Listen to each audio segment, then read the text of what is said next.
Assalamualaikum warahmatullahi wabarakatuh. Pada video kali ini saya akan menjelaskan satu lagi contoh kasus metode pemotongan atau metode potongan yang digunakan dalam melakukan analisa rangka batang.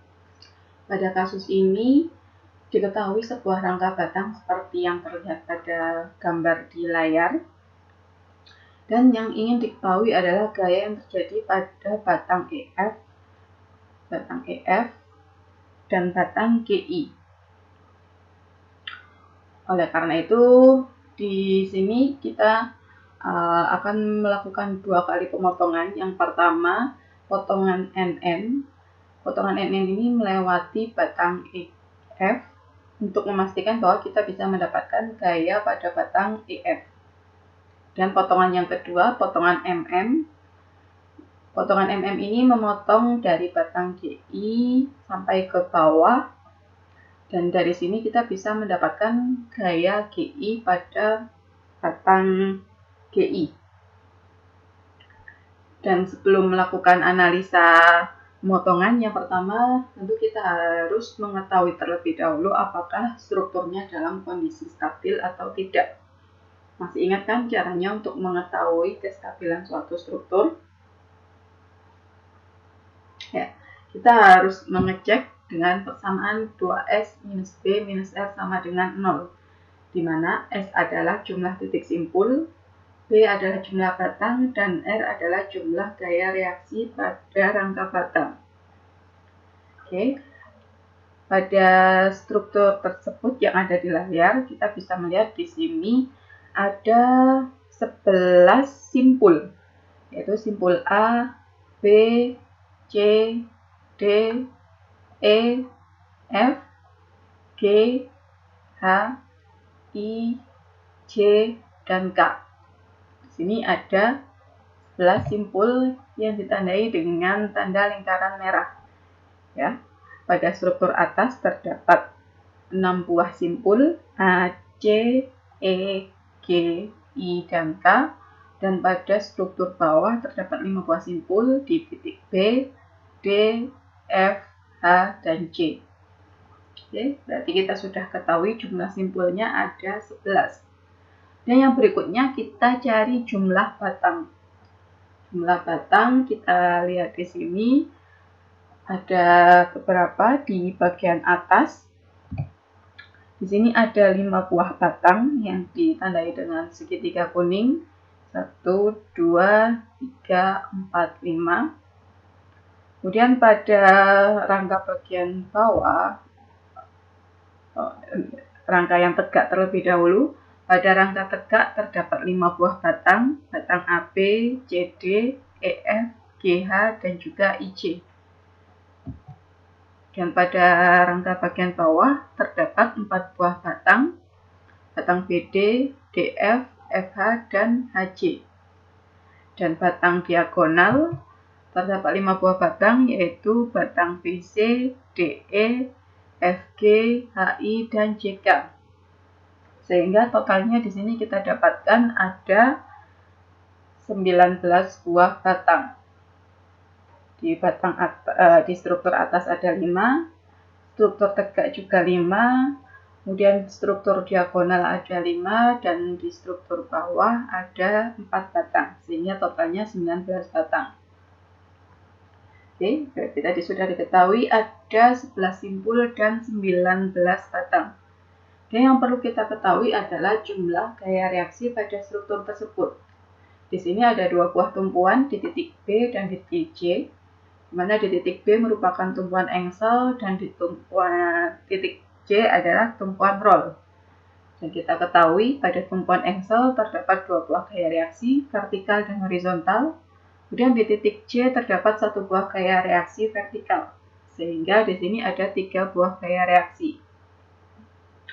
Oke, kita sudah ketahui jumlah simpul, jumlah batang, dan juga jumlah gaya reaksi, sehingga kita bisa mengecek kestabilan sistem dengan memasukkan nilai-nilai tersebut ke persamaan 2S minus B minus R sama dengan 0. Dan dari persamaan tersebut terbukti bahwa kondisi rangka batang dalam keadaan stabil, Sehingga kita bisa melakukan analisa berikutnya untuk mengetahui gaya-gaya yang terjadi pada batang atau gaya internal pada masing-masing batang. Terutama di sini adalah yang ingin diketahui gaya internal pada batang EF dan juga batang GI. Oke. Setelah melakukan analisa kestabilan, langkah yang selanjutnya adalah kita analisa terlebih dahulu gaya-gaya reaksi yang terjadi pada rangka batang. Pada gambar tersebut di layar bisa terlihat ada 3 buah gaya aksi berupa 28 kN di titik C dan G dan gaya aksi arah horizontal di titik K sebesar 16 kN. Gaya eksternal yang belum kita ketahui adalah reaksi di titik B berupa gaya vertikal dan horizontal dan juga reaksi di titik C berupa gaya vertikal. Dari sini, seperti yang terlihat pada gambar di depan, di titik B ada 2 buah reaksi, vertikal dan horizontal. Kemudian di sini, di titik C ada 1 buah reaksi arah vertikal. Dan dari sini, yang pertama kita bisa melakukan analisa sigma moment di titik B untuk mengetahui gaya reaksi vertikal di titik C. Oke. Dan dari sini diasumsikan bahwa untuk arah counterclockwise atau berlawanan dengan jarum jam, nilai momennya adalah positif. Oke, sehingga kita masukkan ke persamaan RVJ terhadap titik B, dia akan berputar berlawanan dengan jarum jam sehingga nilainya positif dan panjang lengannya adalah 8 kali 4 32 meter. Dan di sini ada kayak vertikal di titik C besarnya 28 kN terhadap titik B lengannya adalah 8 meter. Dan dia akan berputar CW sehingga nilainya adalah minus. Kemudian ada kayak ekstra lagi 28 kN dengan panjang lengannya adalah 8 kali 3 24 meter.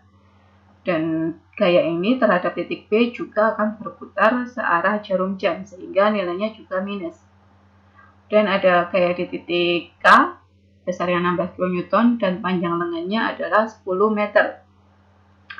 Dan gaya titik K terhadap titik B dia juga akan berputar searah jarum jam sehingga nilainya minus.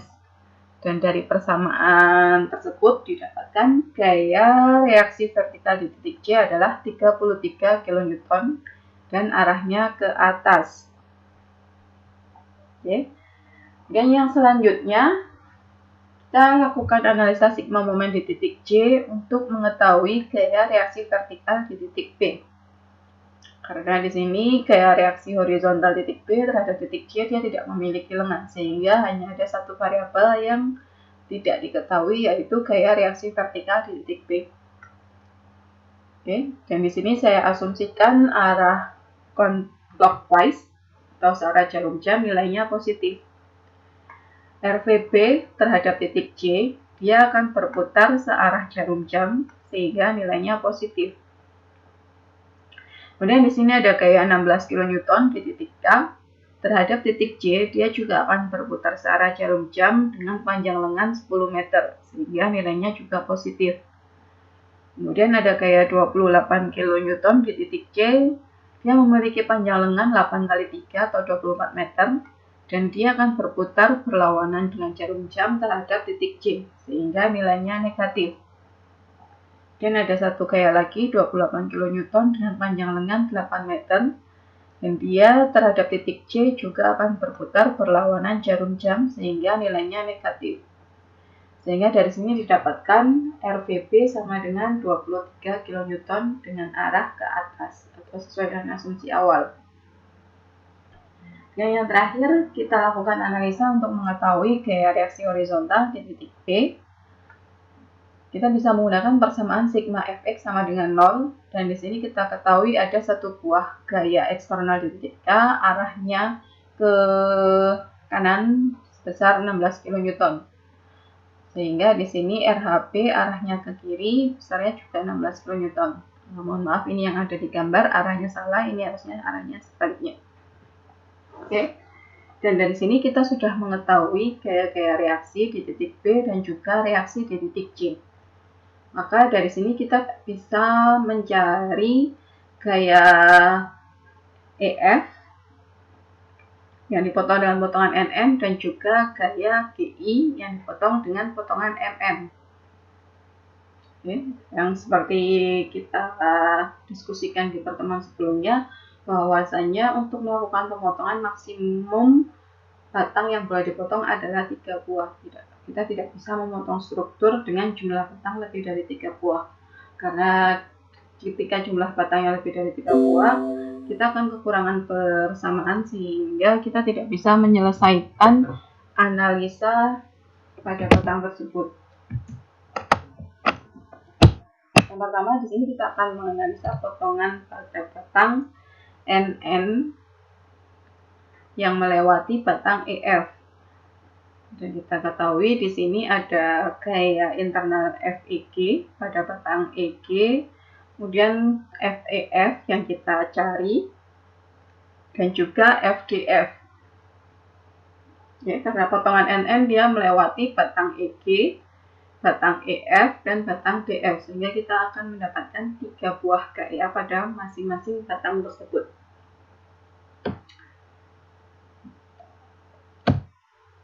Dari sini saya bisa gunakan persamaan sigma F vertikal sama dengan 0, di mana di sini ada gaya reaksi vertikal di titik B tadi sebesar 23 kN. Kemudian gaya di titik C sebesar 28 kN arahnya ke bawah, dan gaya pada batang EF arahnya juga ke bawah, sehingga nilainya di sini juga minus, dan kita dapatkan FEF sama dengan minus 5 kN atau berupa batang tekan. Batangnya berupa batang tekan, jika dilihat dari simpulnya ini adalah tarik. Kemudian kita analisa di sigma momen di titik E.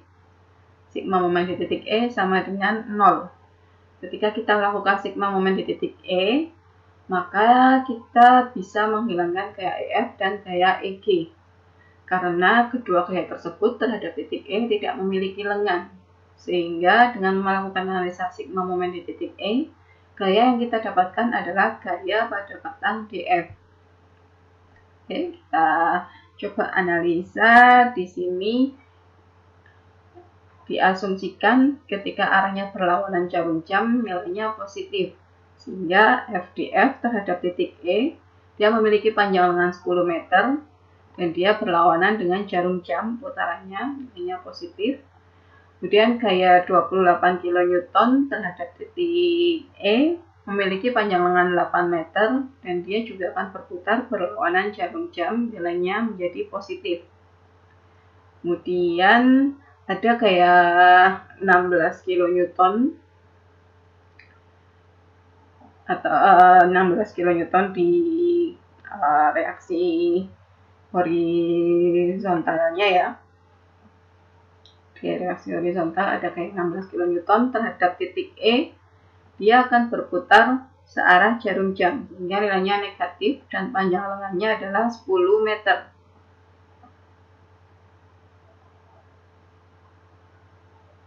Kemudian ada gaya 23 kN reaksi vertikal. Dia terhadap titik E memiliki lengan 16 meter dan dia akan berputar searah jarum jam sehingga nilainya negatif. Sehingga setelah kita jumlahkan didapatkan FDF-nya adalah 30,4 kN. Kemudian yang selanjutnya sigma Fx sama dengan 0 untuk mengetahui FEG. Langsung saja kita jumlahkan gaya-gaya pada arah horizontalnya, yaitu FEG, FDF, kemudian di sini ada RHB. Ya, ini tidak tercatat di sini, tapi kita bisa lihat di gambar satunya. Kita jumlahkan, ini tadi RHB harusnya arahnya berlawanan ya. Jadi FEG plus FDF minus RHB sama dengan 0. Sehingga kita dapatkan nilai FEG adalah minus 14,4 kN. Oke. Dan dari potongan NN kita bisa mendapatkan gaya reaksi pada 3 buah batang, meskipun yang dicari adalah gaya pada batang EF.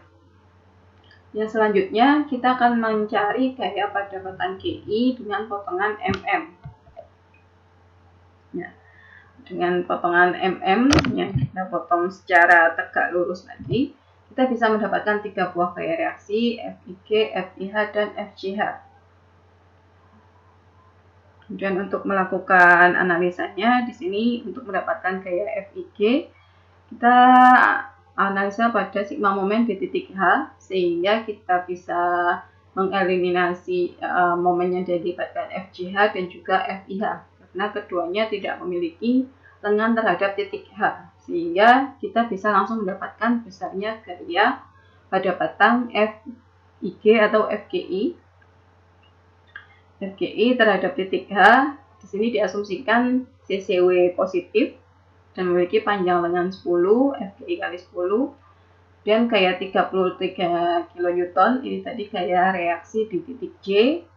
Terhadap titik H, dia akan berputar berlawanan jarum jam dengan panjang lengan 8 meter. Dan gaya di titik K, dia akan berputar searah jarum jam terhadap titik H, dan panjang lengannya adalah 10 meter. Sehingga didapatkan FGI besarnya adalah minus 10,4 kN. Oke. Ya, silakan dicoba untuk latihan soal yang lain. Terima kasih.